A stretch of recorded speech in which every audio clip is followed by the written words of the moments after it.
ایک نے عرض کی حضور آزان ہو رہی ہو تو کیا کروں؟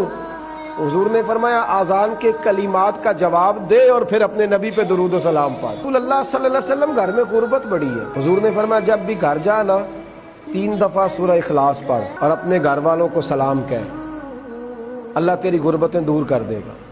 عرض کی یا رسول اللہ صلی اللہ علیہ وسلم چھوٹی سی فیملی ہے، کئی دفعہ گھر میں کوئی بھی نہیں ہوتا، پھر کیا کروں؟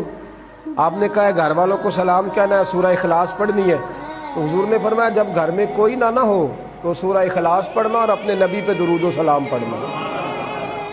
وہ صحابی کہتے ہیں میں نے اتنا عمل پکایا، کچھ مہینوں کے بعد وہ آئے اور عرض کرنے لگے یا رسول اللہ صلی اللہ علیہ وسلم کمال یہ ہے کہ درود و سلام کی برکت سے میں تو امیر ہوا ہی ہوں، میرے پڑوسی بھی امیر ہو گئے، دائیں بائیں والے لوگوں پہ بھی اللہ نے کرم فرمایا۔